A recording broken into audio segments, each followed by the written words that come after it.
I'm calling this tutorial Down the Rabbit Hole.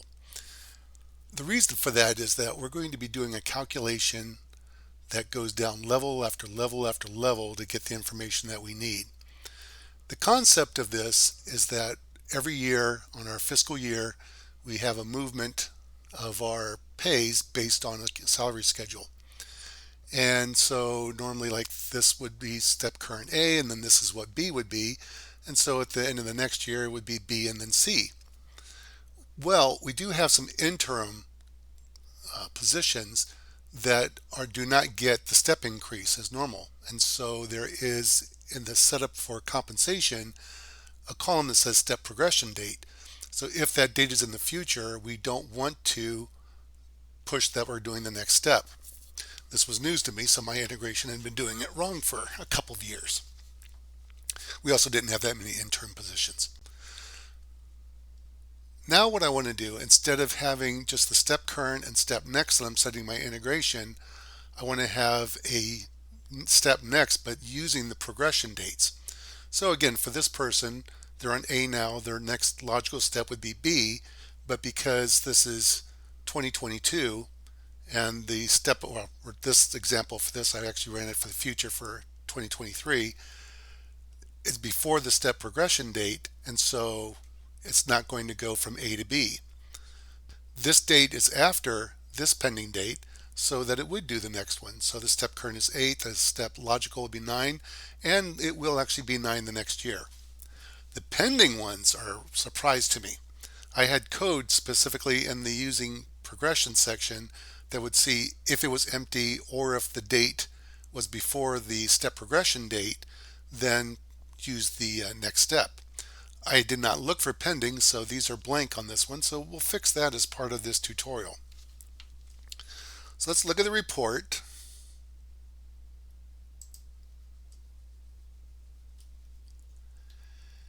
And what I'm showing is a very stripped down version of my integration, so I still want the effective date, the position ID, the current position, and the next, which is just part of the worker.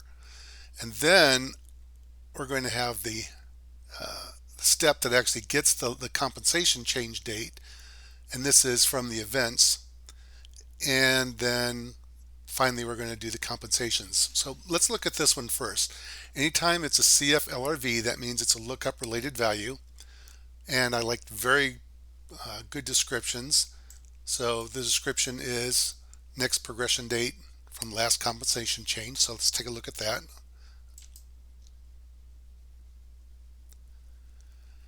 So it's looking at the field last compensation date. It's actually looking for employee compensation events, which is part of the business process that's used for changing the compensation, and then getting the compensation step the next start date.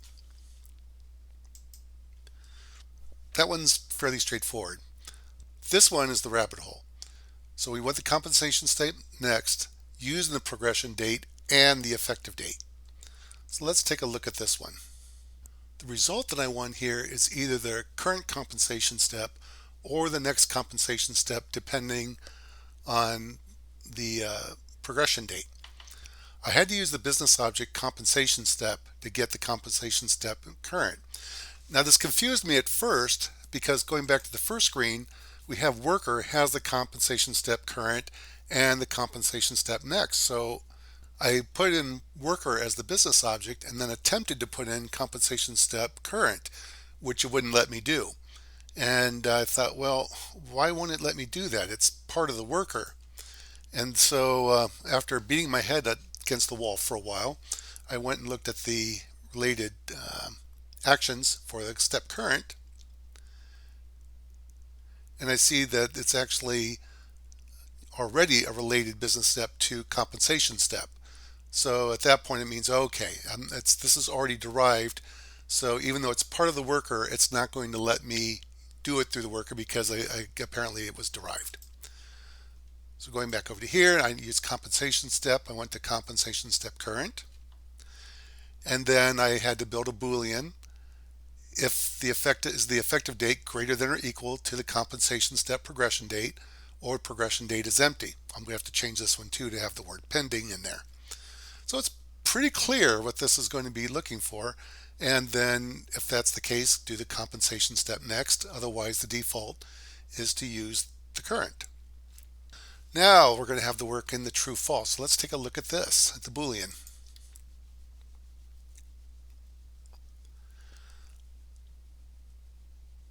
So this one I'm going to look for is the next step progression date from last compensation change, which is also a lookup related value. But that is a lookup related value that I already had on here that's just getting us the progression date. So if it's blank, or if the effective date plus 1 year is greater than or equal to the next progression from the last compensation change, then it's true and we're going to go ahead and push the next value. So let me actually fix this one first.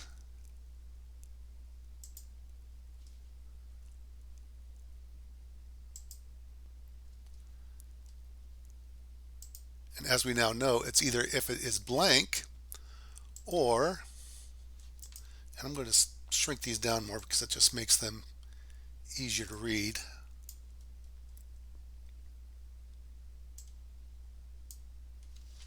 Put in the calculated field name.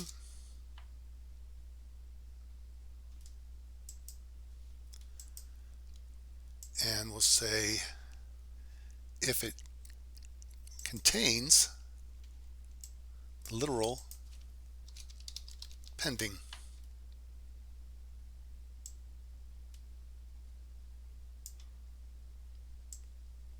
And this is going to be an or. Shrunk those a little bit too much. And OK. Now let's continue down the rabbit hole. And this was another calculated date, which is just the effective date plus 1 year. And there's nothing rocket science about that. It's an increment or decrement date. Take the current effective date, add 1 year. So if it's greater than or equal to, and here's another rabbit hole. We need to do a build date. And when you're building a date, you need to have the year, the month, and the day. Well, the last compensation change is a text value. So this is this one is a text value. So I have to pull out each piece of the text so I can use in the build. So I have another calculated field, year from the value. So the CFTN says convert to number, and it has to be numeric, not a string. The first thing I need to do is get the year from the text string, and so that will be a substring. And I'm looking at the date that has my compensation change, and the year is going to be, it's in month slash day slash year format. So I'll look for the slash, and I want after the delimiter, and I want to search backwards. So this is going to give me the year. And once I have the year, I use the CFCTN to change that value, this text field, into a number. And then I have to do the same thing with the month.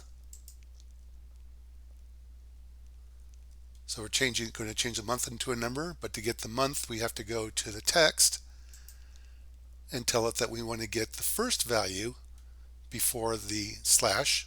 So that gives us the month. And then finally, we're going to need the day. So that was another calculation, changing it to numeric. And I need to get the middle between the two slashes to get the day.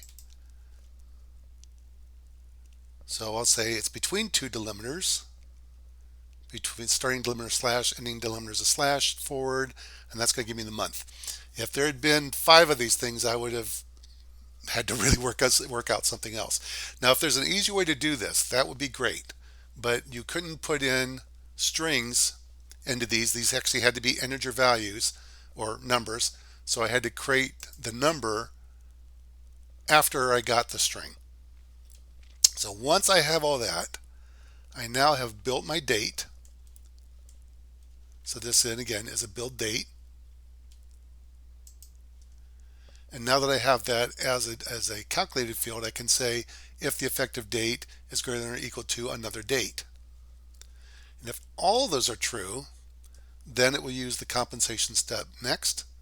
And if it's not all true, then it will use the compensation current. So let's look at our data here now. I'm going to go ahead and I'm going to run the report again now that I've changed the pending.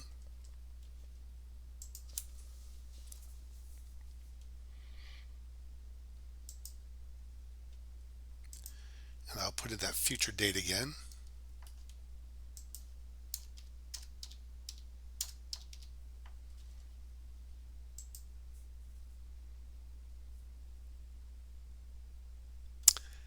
And that did not work.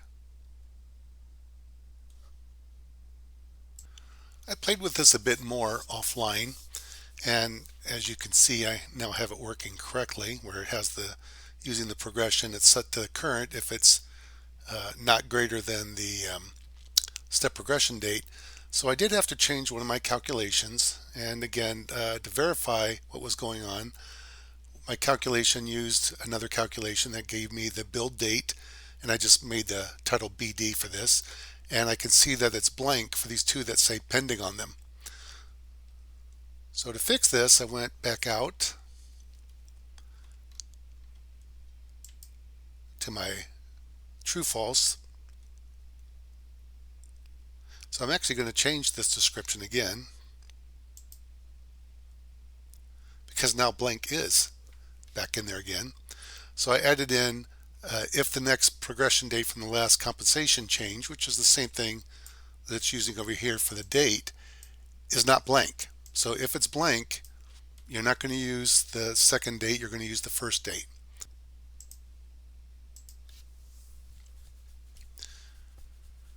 Okay, so now we'll say, is the effective date greater than or equal to the compensation step progression date, and the compensation progression date is not blank, then we're true. So if it's true, we'll use the compensation step next. If it's false, compensation current, which would be, again, blank. And one last run.